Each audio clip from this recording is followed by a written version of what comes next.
Hello everyone, welcome to our channel RPSC dreamer. I hope आप सब लोग अच्छे होंगे। तो आरपीएससी ने आरएस मीन्स 2025 17-18 जून को जो कंडक्ट हुआ था उसके क्वेश्चन पेपर्स अपलोड कर दिए हैं चारों। ठीक है, तो इसको आप डाउनलोड कर सकते हैं आरपीएससी की साइट से या फिर टेलीग्राम चैनल पे मैंने अपलोड कर रखे हैं, तो वहाँ से भी आप इसको देख सकते हैं। तो आज के इस वीडियो के अंदर जो है हम क्विकली एक बार इस पेपर को, चारों पेपर्स को गो थ्रू करेंगे। ज़्यादा डिस्कशन इस पर नहीं करेंगे और अल्टीमेटली पेपर का लेवल कैसा था उसके बारे में बताऊंगा। कहाँ से प्रश्न जो है जनरली काफ़ी टफ प्रश्न पूछे गए थे, जैसे कुछ पेपर्स ऐसे थे जो बहुत ही टफ था। पेपर 3 पर्टिकुलरली बहुत टफ पेपर कहा जाता है। पेपर 1 भी उसी के इक्विवेलेंट था। कहाँ स्कोर किया जा सकता था और कट ऑफ क्या रह सकती है उसके बारे में भी हम बात करेंगे कि भाई प्रीवियस ईयर से कट ऑफ बढ़ सकती है या कम होगी।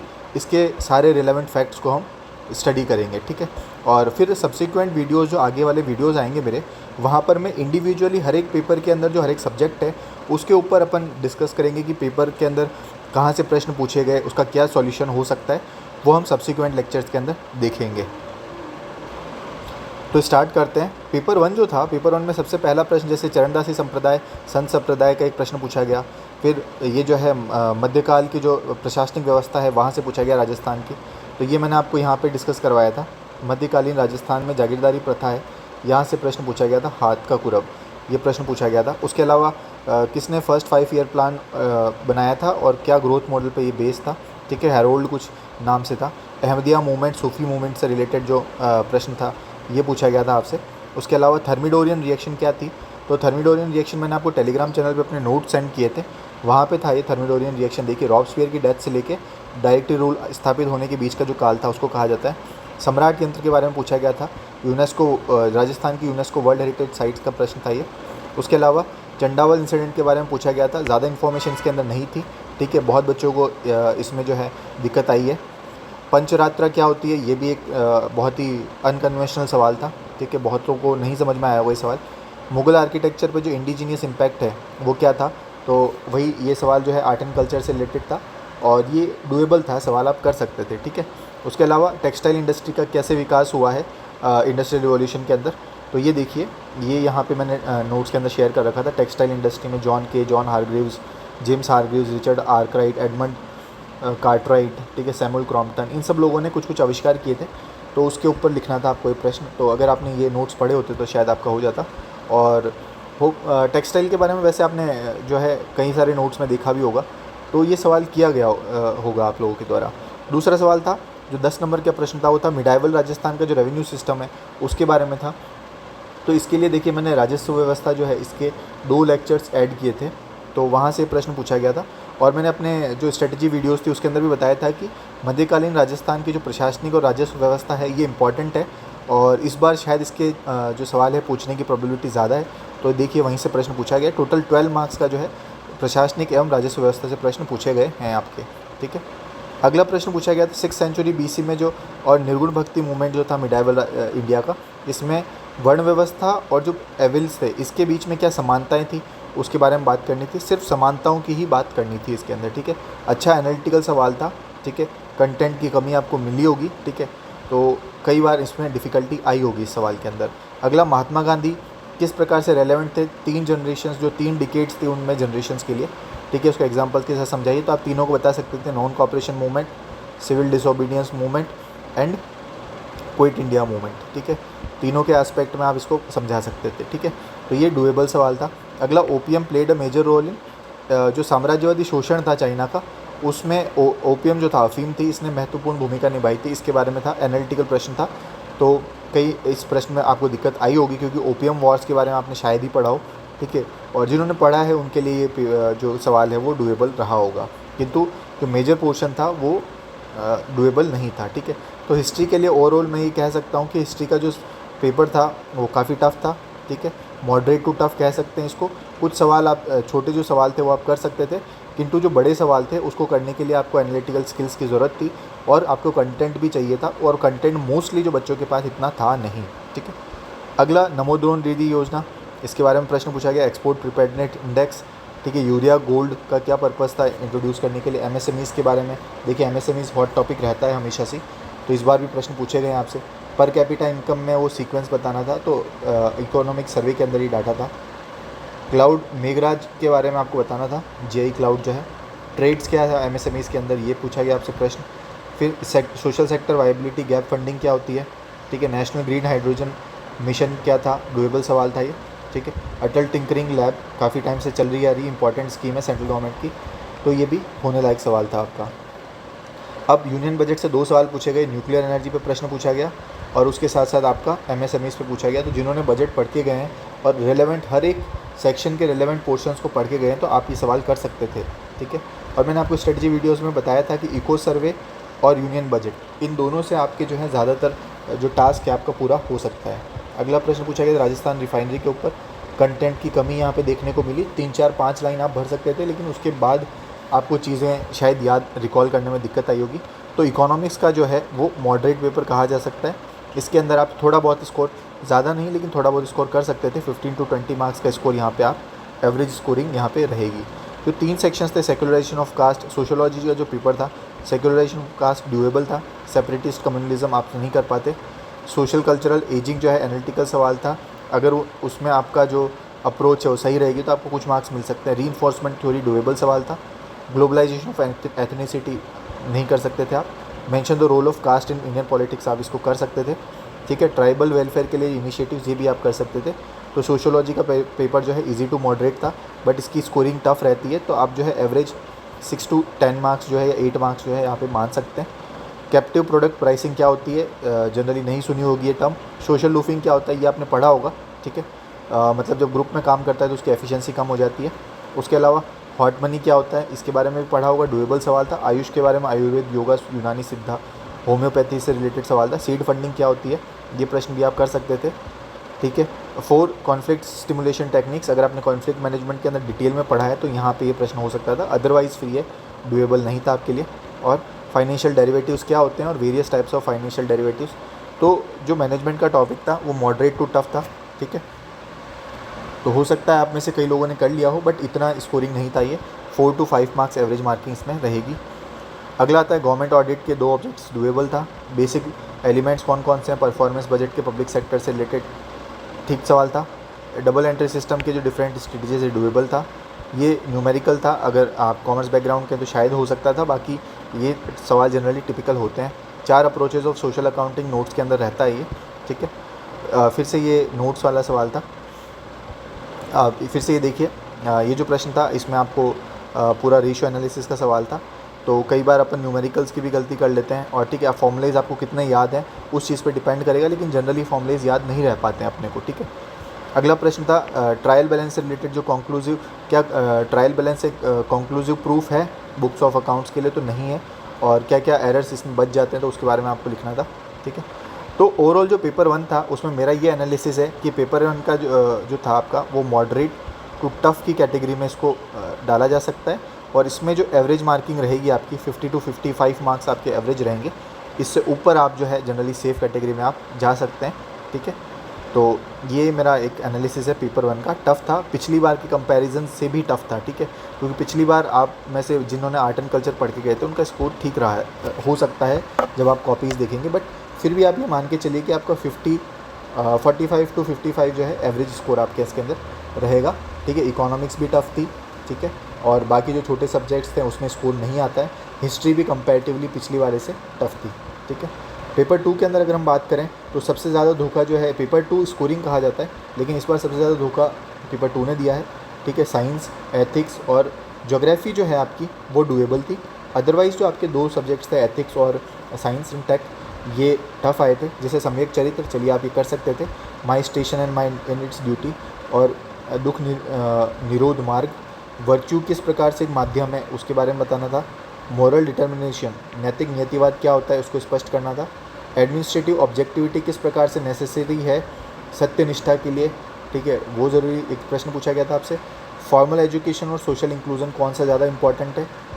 उसके अलावा administrative decisions as free political bias, ठीक है, मतलब क्या आपके जो निर्णय लेते हो आप, क्या वो पॉलिटिकल बायस से फ्री होते हैं, उसके बारे में एक एनालिटिकल प्रश्न था, ठीक है। इस प्रकार से यही प्रश्न था। WH इमर्सन का एक कोड देख के प्रश्न पूछा गया था, ठीक है। हेडोनिज्म पैराडॉक्सियल है या नहीं है, किस प्रकार से है। गुड क्या होता है and how shall you idea of good जो है help structure a good administration. तो ये जो एक टॉपिक है आपके सिलेबस के अंदर गुड, उससे रिलेटेड एक 10 नंबर का प्रश्न पूछा गया है, ठीक है। इसमें कंटेंट की कमी काफ़ी देखने को मिली होगी और यहाँ पे आपकी एनालिटिकल स्किल्स जो है उसको टेस्ट किया जाएगा, ठीक है। तो अच्छा सवाल माना जा सकता है इसको। उसके अलावा comparative evaluation of utilitarianism, Sarvodaya and लोक संग्रह, इन तीनों के बीच में कंपैरिजन ड्रॉ करना था, किस प्रकार से ये एडमिनिस्ट्रेशन के लिए इंस्पिरेशन का काम करते हैं। तो ये एक अच्छा सवाल था, प्लस डूएबल भी था, ठीक है। अगला लास्ट सवाल जो था, ह्यूमन रिसोर्स किस प्रकार से ह्यूमैनिटी एज एन एंड को परिभाषित करता है या फिर जो है इंगित करता है, उसको बताना था। तो जैसे हम ह्यूमंस को जो है एक रिसोर्स की तरीके से मानते हैं, ठीक है, तो उससे रिलेटेड आपको जो है एक्सप्लेन करना था, एग्जांपल्स के साथ आप उसको एक्सप्लेन करना था, ठीक है। तो एथिक्स का पेपर जो है काफ़ी जर्नलिस्ट पेपर था, ठीक है। इसमें एग्जामिनर के ऊपर डिपेंड करेगा, आपकी राइटिंग स्किल के ऊपर डिपेंड करेगा, लेकिन आप ये मान के चलिए कि एथिक्स का पेपर इस बार स्कोरिंग नहीं होगा, ठीक है। आप एवरेज मान के चलिए 15 to 20 मार्क्स ही इसके अंदर जो है इस पेपर में लाए जा सकते थे। अगला आता है ज़िरकोनियम टाइटेनियम, जो सेमीकंडक्टर्स और ये जो ज़िरकोनियम टाइटेनियम है और जो सेमीकंडक्टर्स है, इसके लिए कौन सी रिफाइनिंग प्रोसेस को यूज़ किया जाता है, इसके बारे में बताना था। ये मेटल रिफाइनिंग वाला जो टॉपिक है आपका, वहाँ से प्रश्न पूछा गया था। ब्लड प्लेटलेट्स के फंक्शन, डूएबल सवाल थे दोनों, ठीक है। टोका मैक क्या होता है, किस प्रिंसिपल पे बेस्ड होता है, ये काफ़ी अनकन्वेंशनल सवाल था। अपाचे हेडॉप क्या होता है बिग डाटा के अंदर, ये भी अनकन्वेंशनल सवाल था। डिजिटल रूपी जो आरबीआई के द्वारा लॉन्च किया गया, यूपीआई से किस प्रकार से डिफरेंट है, कई लोग कर गए होंगे इसके अंदर अगर उन्होंने पढ़ के गए तो, ठीक है। अब एसिडिक, अब इस बार एसिड बेस से जो है 2 सवाल पूछे गए हैं। एसिडिक और बेसिक बफर में क्या अंतर है और इसके बारे में, तो ये डूएबल सवाल था। इसके साथ साथ लुइस कॉन्सेप्ट क्या होता है उसके बारे में पूछा गया था, ठीक है, तो ये भी आपका डूएबल सवाल था। फिर ओपियम पॉपी जो है उसका मेडिकल सिग्निफिकेंस क्या है और उसका ड्रग अब्यूज़ कैसे होता है, इसके बारे में प्रश्न पूछा गया था। तो ये आप इकोनॉमिक्स में भी पढ़ते हैं शायद, या फिर मोस्टली तो आप जो है इसको कर सकते थे, बट वही है कि आपने कितना कंटेंट ऑथेंटिक लिखा है या फिर कितना रेलेवेंट फैक्ट्स दिए हैं, उसी के आधार पर आपको मार्क्स इसमें मिलेंगे। फोर ब्रेन जो है बायोलॉजी का सवाल था, एनाटॉमी का। फोर ब्रेन के पार्ट्स बताइए, ठीक है, mention the parts of fore brain, और हर एक पार्ट का फंक्शन बताना था। एमसीबी क्या होता है और किस प्रकार से इलेक्ट्रिसिटी का सवाल था, करंट इलेक्ट्रिसिटी का। ग्रेविटेशनल लेंसिंग क्या होती है और कैसे अकर होती है, ठीक है। डिपार्टमेंट ऑफ टूरिज़्म में जो राजस्थान टूरिज़्म पॉलिसी ड्राफ्ट 2024 का, उसमें क्या क्या डिजिटल इनिशिएटिव्स लिए गए हैं, अच्छा सवाल था, ठीक है। जनरली इतना डीप में हमने टूरिज़्म पॉलिसी नहीं पढ़ी होती है, तो शायद बहुत लोग नहीं कर पाए होंगे इस प्रश्न को, ठीक है। साइंटिस्ट हरिदत्त और जो पंचानन माहेश्वरी, उनके क्या अचीवमेंट्स थे, अनकन्वेंशनल सवाल था, ठीक है। अगर आप पढ़ के गए हैं तो ही आपसे हो पाएगा। एआई और लार्ज लैंग्वेज मॉडल्स जो है एलएलएम्स, उन्होंने किस प्रकार से जो है फैसिलिटेट करता है, ठीक है, डेवलपमेंट को एआई के, ठीक है, और इसको स्पेसिफाई करना था इन मॉडल्स को, तो ये बहुत टफ सवाल था, ठीक है। जनरली एआई के अंदर अगर आपने डीपली इसको पढ़ा है तो ही ये आपसे प्रश्न हो सकता है, ठीक है। Critically evaluate the strategic and technological importance of indigenisation of defence production, ठीक है। जैसे हम डिफेंस प्रोडक्शन के अंदर जो आत्मनिर्भरता की तरफ बढ़ रहे हैं, ठीक है, तो उसके स्ट्रेटेजिक और टेक्नोलॉजिकल इंपॉर्टेंस क्या है, उसको क्रिटिकली इवैल्यूएट करना था। तो ये भी अच्छा प्रश्न था आपका। और लास्ट फिर ये, तो यानी कि अब साइंस जो प्रश्न थी आपकी, वो मॉडरेट और मॉडरेट से ज़्यादा आपकी है टफ़ कही जा सकती है, ठीक है। तो इस बार आपके साइंस के अंदर स्कोरिंग बहुत कम रहेगी, और साइंस जनरली फैक्ट बेस्ड होती है, ठीक है। अगर आपको नहीं आता है तो वहाँ पे आप जो है जनरल टर्म्स लिख के मार्क्स नहीं फैच कर सकते हैं। आपका स्कोर 15 to 20 ही रहेगा एवरेज, ठीक है। अगला आता है ज्योग्राफी, कंपैरेटिवली इजी थी, इन कंजर्वेशन रिजर्व्स को यहाँ पे मार्क करना था, ठीक है। उसके अलावा चित्तौड़गढ़ कोटा के बीच में कौन कौन से वाटरफॉल्स आते हैं, जैसे नीलिया और भी आते हैं, जैसे कि मिनाल वाटरफॉल आते हैं, इनको लिख सकते थे आप। मलनाड और मैदान जो है टोपोग्राफी डेक्कन लावा पठार के अंदर क्या अंतर है इसका, तो ये आपने पढ़ा होगा जब वो कर्नाटका वाला जो बेल्ट होता है वहाँ पे मलनाड और मैदान वाली जो टोपोग्राफी है उसके बारे में है। उसके अलावा इंडिया का हाईएस्ट और लोवेस्ट रेनफॉल वेरिएबिलिटी कहाँ पे पाई जाती है, ये था। और इनकी उत्तरी चोटियों के नाम लिखने थे, जो सबसे सर्वोच्च चोटियाँ हैं इनकी, ठीक है। ये भी इजी सवाल था। 10 बायोडाइवर्सिटी हॉटस्पॉट अगर आपने पढ़ा है तो आप ये प्रश्न कर सकते थे। कईयों को 3, 4, 5 याद आए होंगे। और ईस्ट और वेस्ट कोस्ट के बीच में डिफरेंस, जनरलाइज्ड प्रश्न था। चिकन नेक्स कॉरिडोर की लोकेशन और स्ट्रेटेजिक इंपॉर्टेंस को डिस्क्राइब करना था, तो आप अगर यहाँ पे बता सकते थे, उसकी लोकेशन को भी शेयर कर सकते थे, तो ईजी सवाल था ये, ठीक है।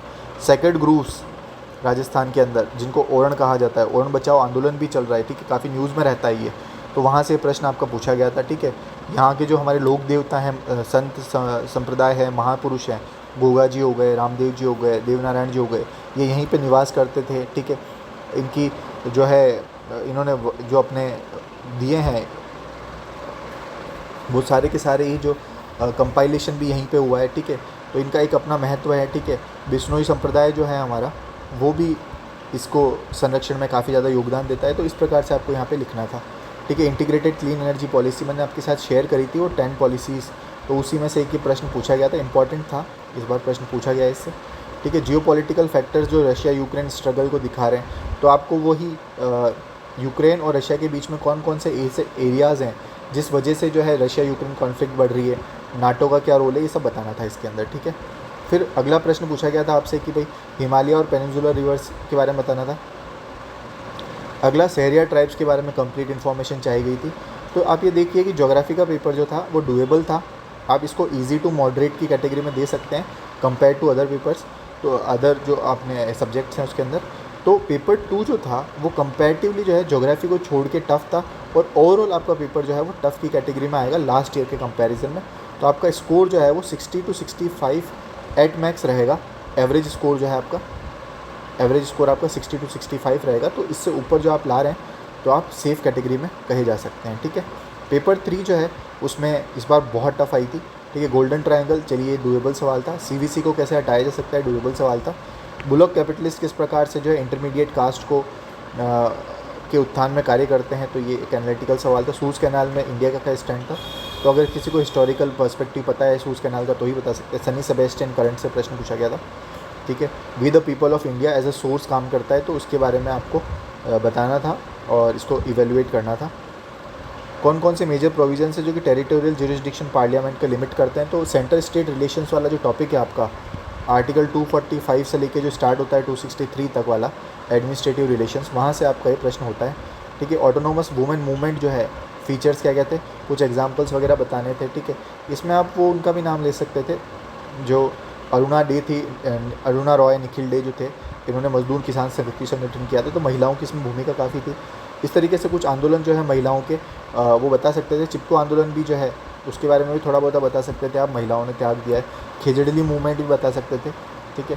तो these are part of India, तो इसको बता सकते थे। आगे चल के जो और भी कोई मूवमेंट्स हुए हैं तो उसको भी आप इसके अंदर एंटाइटल कर सकते थे। प्रेसिडेंट डोनाल्ड ट्रंप का जो थ्रेट है यूनाइटेड स्टेट टू रिटील, जो मल्टीलेटरल इंस्टीट्यूशंस जितने भी हैं वो किस प्रकार से इंटरनेशनल पीस और सिक्योरिटी को अफेक्ट करेगा, तो एक एनालिटिकल सवाल था, तो ये डुएबल सवाल था, आप कर सकते थे। एआई कोश क्या है, इसके 7 पिलर्स क्या हैं, तो काफ़ी टफ सवाल था ये, ठीक है। जनरली सबको आया नहीं होगा इसके अंदर, ठीक है। कॉन्स्टिट्यूशनल इम्प्लीकेशंस क्या है सेक्युलरिज्म के, अच्छा सवाल था। अगला था ये देखिए, ये काफ़ी न्यूज़ में था, सुप्रीम कोर्ट की जो डिसीज़न था आर्टिकल 200 और 201 के ऊपर, तो उस पर ये प्रश्न पूछा गया था, फेडरलिज्म पे क्या प्रभाव था।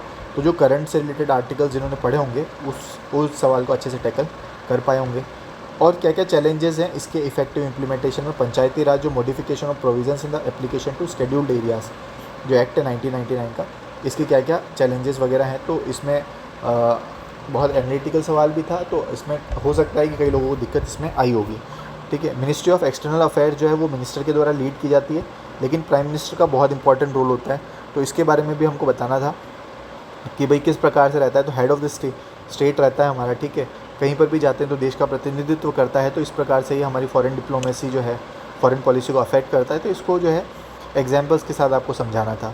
तो पॉलिटी का पेपर जो है कंपैरेटिवली एनालिटिकल और उसके साथ साथ टफ़ की कैटेगरी में इसको रखा जा सकता है, ठीक है। तो इस वजह से पॉलिटी में इस बार आपका स्कोर जो है वो पिछले साल की कंपैरिजन में भी कम रहेगा। आपका स्कोर 15 to 20 मार्क्स जो है एवरेज इसमें रह सकता है, ठीक है।